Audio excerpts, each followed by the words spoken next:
Oke, assalamualaikum warahmatullahi wabarakatuh. Waalaikumsalam warahmatullahi wabarakatuh. Ya, baiklah, selamat pagi semuanya. Di sini eh, saya dan saya Bahtiar Kamil dan Akil Aryansyah akan mempresentasikan tugas dari mata kuliah Sistem Keuangan Digital. Kemudian apa sih yang kami akan presentasikan, yaitu e-commerce, tentang e-commerce. Terus sistem pembayarannya bagaimana dan keamanannya bagaimana, kemudian kemudian kenyamanan konsumennya bagaimana. Nah, kemudian kita next. Nah, sebelum sebelum kita lanjut kepada apa itu sistem pembayaran, kemudian keamanan pembayarannya dan kenyamanannya, kita harus mengetahui dulu nih, apa itu e-commerce, ya kan? Nah, apa itu e-commerce? Eh, E-commerce adalah di sini. Nah,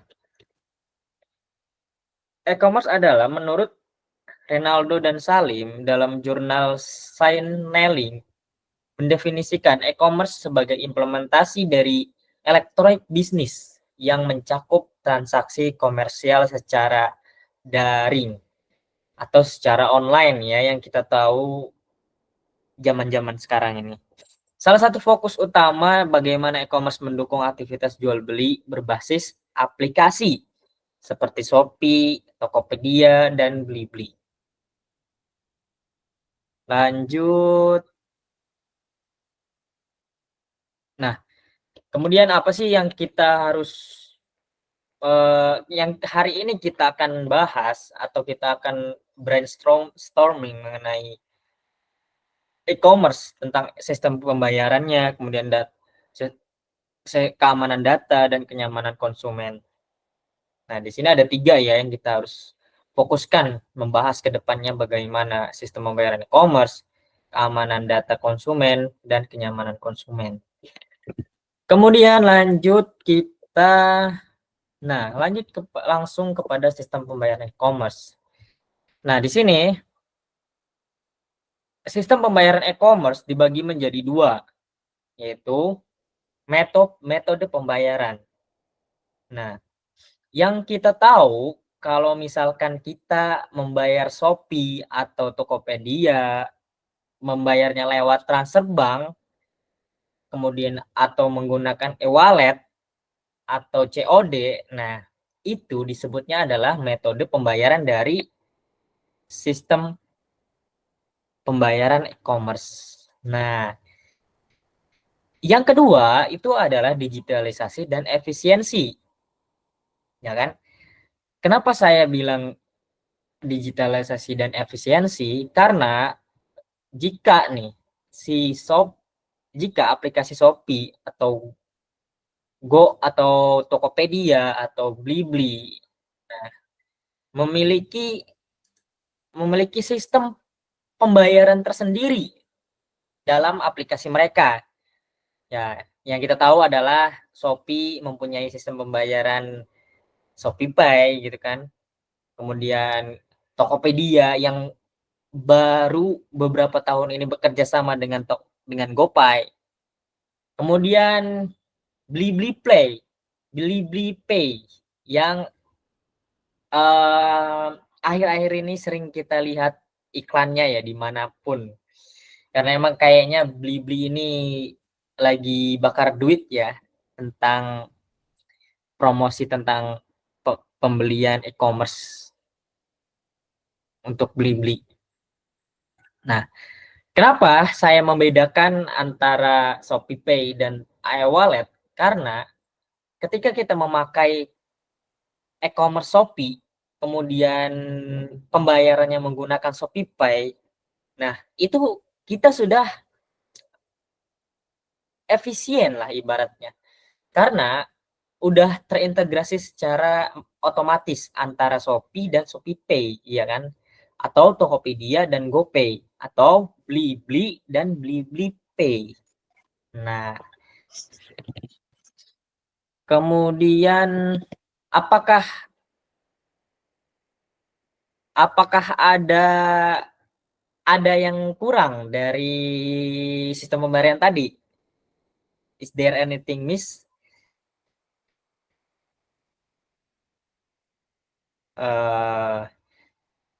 Akil, apakah ada yang kurang dari pembayaran tadi? Tidak ada. Atau peserta lain? Akmal, Ahmar. Nggak ada bang, nggak ada. Yang bilang tidak ada itu salah ya. Nah, ternyata di dalam e-commerce itu kita sudah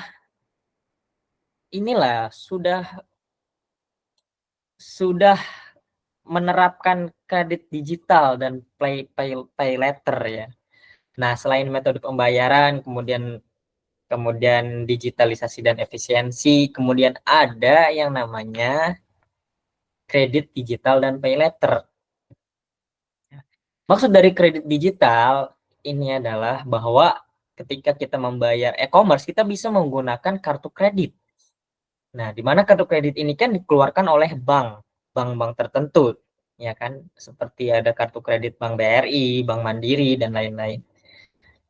Nah, kemudian di sini ada pay later. Nah, ini perbedaan yang mendasarnya adalah itu kalau kredit digital itu masih menggunakan kartu, tapi kan kartunya ini bisa di-online-kan kan di aplikasi banknya itu bisa diintegrasikan dengan Shopee atau e-commerce yang lainnya.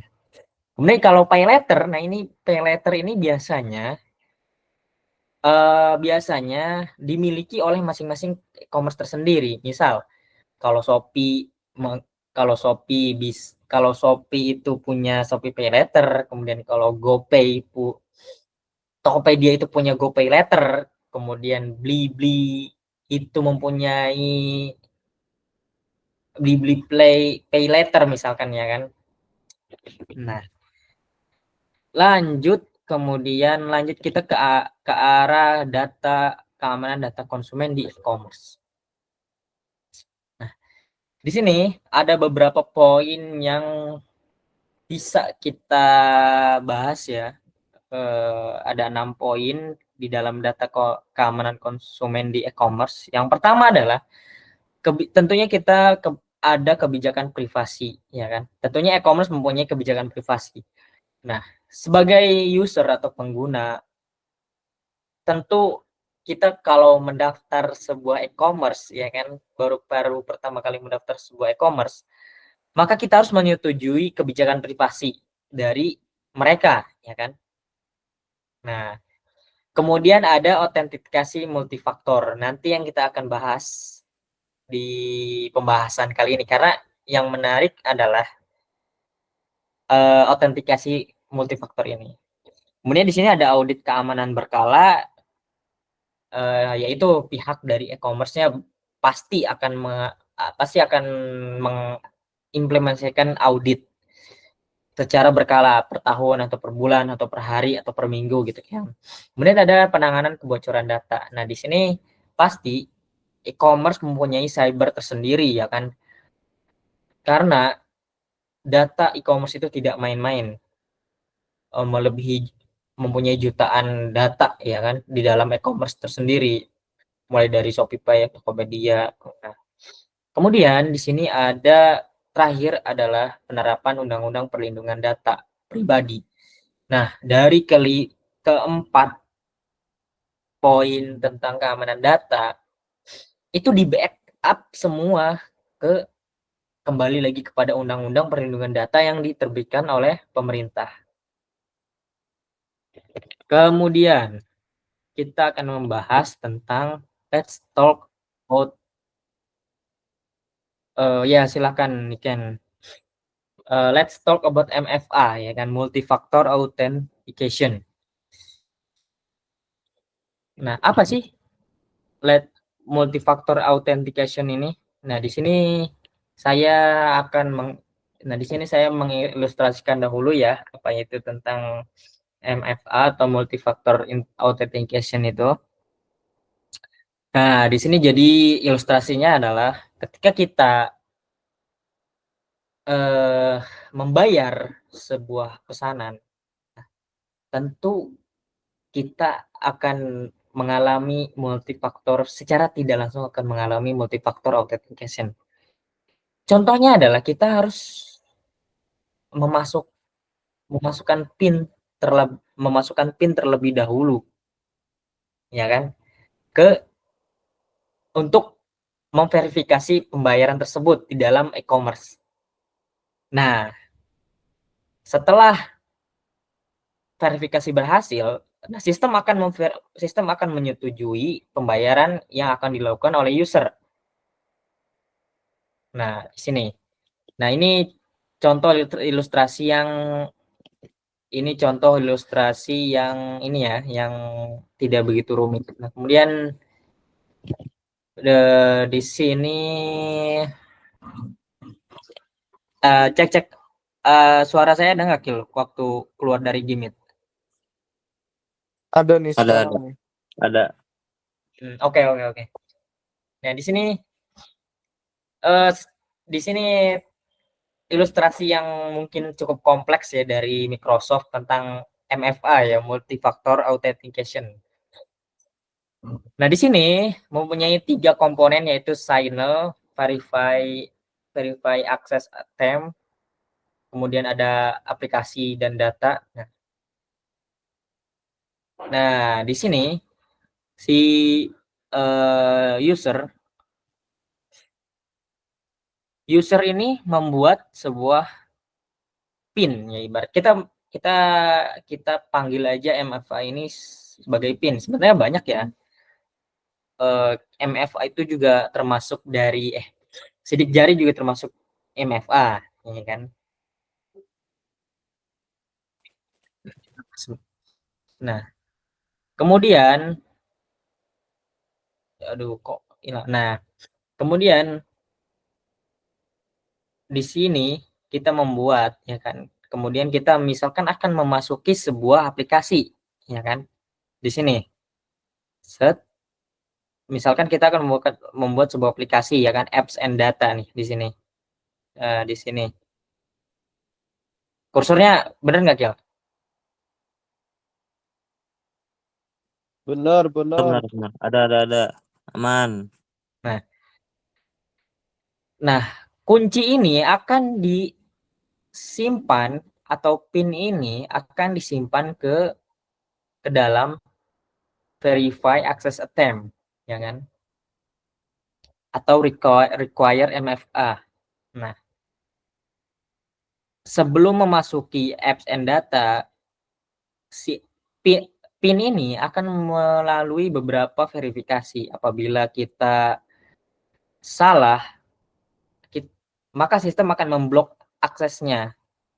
Kemudian apabila kita betul memberikan PIN dari pembayaran tersebut, maka akan dilanjut kepada aplikasi ini, ya kan? Nah, ini mungkin ilustrasi kompleks dari MFA ya. Nah, di sini lebih simpel ya, lebih simpel.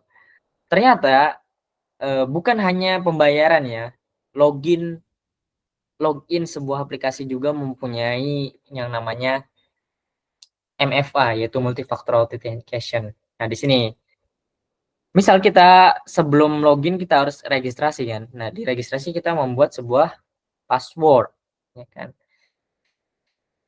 Nah, biasanya kalau ada multi-factor authentication, biasanya kita memiliki sebuah sandi ganda gitu ya kan. Misal kita membuat password nih, ya kan. Pasti akan terlampir PIN ya kan, setelah verifikasi PIN Anda gitu biasanya di aplikasi tersebut. Nah nah setelah itu ketika berhasil, si server ini menjawab, "Apakah itu kamu? Apakah itu kamu ini?" Maksudnya, "Mohon verifikasi menggunakan PIN," gitu kan. Nah kemudian kalau sudah bisa PIN-nya berhasil, maka aksesnya akan terbuka kepada perangkat tertentu. Nah, kemudian ini kan pengertian dari MFA. MFA, autentikasi multifaktor adalah metode keamanan yang memerlukan 3 atau lebih lapisan verifikasi untuk memastikan identitas pengguna, dibandingkan dengan 2FA yang hanya memerlukan 2 faktor. MFA memberikan tingkat perlindungan yang lebih tinggi atau menambahkan faktor tambahan seperti biometrik atau informasi kontekstual. Nah, tadi kan saya bilang MFA itu bukan hanya PIN ganda ya kan dalam sistem pembayaran sebuah e-commerce, akan tetapi bisa di MFA juga bisa berbentuk seperti biometrik, sidik jari, face recognition dan lain-lain. Nah, kemudian di sini faktor-faktor yang terlibat ya kan tadi. Nah, yang pertama yaitu adalah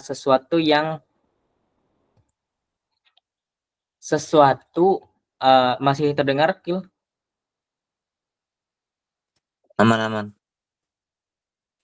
Nah, sesuatu yang Anda tahu. Maksudnya apa sih? Nah, maksudnya adalah merujuk kepada informasi yang hanya diketahui oleh pengguna. Nah, seperti kata sandi atau PIN. Ini adalah lapisan keamanan dasar yang digunakan hampir semua sistem. Nah, kemudian yang kedua, sesuatu yang Anda miliki. Mengacu pada objek fisik seperti token keamanan, kartu akses, atau ponsel yang dapat menerima kode OTP atau one time password. Nah, faktor ini memastikan bahwa hanya pengguna yang memegang perangkat tertentu yang dapat mengakses akun. Nah, yang ketiga yaitu adalah sesuatu yang Anda adalah. Nah, di sini faktor biometrik seperti sidik jari, pengenalan wajah, dan suara digunakan untuk memverifikasi identitas unik pengguna ya kan. Teknologi ini sulit dipalsukan, menjadikan salah satu lapisan keamanan yang paling andal pada zaman ini ya kan. Kemudian lanjut ke di sini ada undang-undang tentang yang tadi ya saya bilang bahwa semua yang ada di dalam keamanan yang ada di e-commerce itu akan terbungkus ke dalam undang-undang ya kan, pasti akan patuh pada undang-undang yang diberikan oleh negara ya kan, yang harus dipatuhi gitu, oleh e-commerce tersendiri. Nah, selanjutnya akan disampaikan oleh Akil Aryansyah. Waktu dan tempat kami persilahkan, Kil. Oke, terima kasih Kamil. Saya akan melanjutkan presentasi ini, yaitu kenyamanan pembayaran dalam pembelian di e-commerce. Di sini ada 6. Yang pertama, pilihan metode pembayaran yang beragam, yaitu saat ini banyak sekali pilihan metode pembayaran yang bisa kita gunakan saat berbelanja online, mulai dari transfer bank, kartu kredit, hingga dompet digital. Selanjutnya, yang kedua, yaitu proses pembayaran yang cepat dan mudah. Yaitu proses pembayaran saat ini dirancang sedemikian rupa agar cepat dan mudah. Kita tidak perlu lagi repot-repot mengisi banyak data. Selanjutnya, ada promosi dan cashback. Yaitu seringkali kita menemukan berbagai macam promo dan cashback saat berbelanja online. Hal ini tentu saja sangat menguntungkan bagi kita sebagai konsumen. Selanjutnya, keamanan transaksi. Keamanan transaksi adalah menjadi hal yang sangat penting dalam berbelanja online. Platform e-commerce biasanya sudah dilengkapi dengan sistem keamanan yang baik untuk melindungi data pribadi dan keuangan kita. Selanjutnya yaitu cicilan dan pay later, yaitu banyak platform e-commerce yang menawarkan opsi pembayaran dengan cara dicicil atau pay later. Ini sangat membantu bagi mereka yang ingin membeli barang dengan harga yang cukup mahal. Selanjutnya yang terakhir yaitu notifikasi real time, yaitu kita akan mendapatkan notifikasi secara real time mengenai status pembayaran dan pengiriman barang. Oke, terima kasih kepada Akil Ariansah dan audiens yang hadir di sini atas attention-nya atau perhatiannya. Kemudian kita akan lanjut sesi bertanya ya dari audiens yang hadir di sini, yaitu adalah Trio Valen dan Muhammad Akso. Apakah ada yang mau ditanyakan? Saya Mil. Oh, oke, Muhammad Akso, silakan. Baik. Ini saya ingin bertanya, masih penasaran sebenarnya. Ini dengan adanya MFA ini atau multi-factor authentication ini, apakah masih ada celah atau peluang untuk terjadinya kebobolan? Dan bagaimana gitu caranya? Oke, terima kasih atas pertanyaan dari Akso. Pertanyaan yang bagus untuk Akso. Mungkin saya akan menjawab.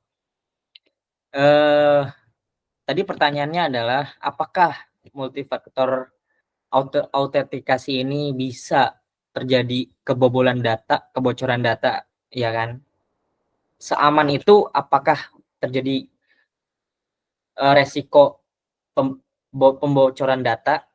Nah, kebocoran data ternyata ada resiko dari kebocoran data dari sebuah sistem keamanan dari MFA, ya kan?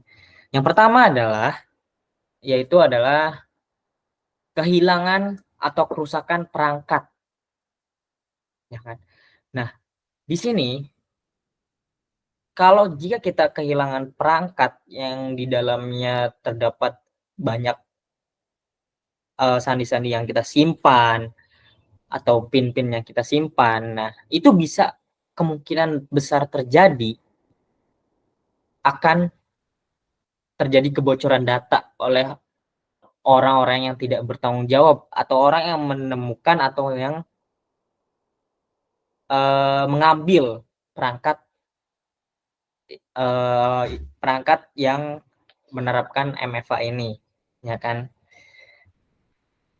Kemudian yang kedua adalah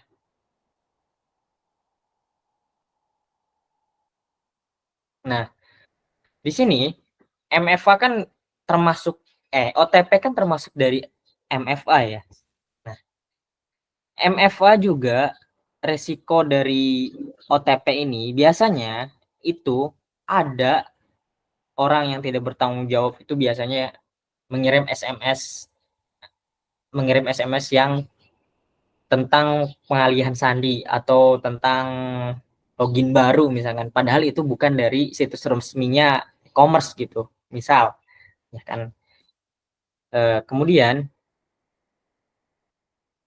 nah mungkin hanya dua risiko besar itu sih yang akan terjadi kebocoran data untuk sistem MFA ini. Gimana Akso, apakah jawaban saya menurut Anda bisa dipahami atau Bisa gimana? Mil, bisa Mil. Alhamdulillah, sudah terjawab. Masya Allah. Terima kasih Mil. Oke, baiklah. Mungkin kita akhiri saja presentasi pada pagi ini. Mohon maaf apabila dalam segi materi atau penyampaiannya kurang tepat atau kurang berkenan di hati para audiens, mohon dimaafkan. Saya tutup. Wassalamualaikum warahmatullahi wabarakatuh.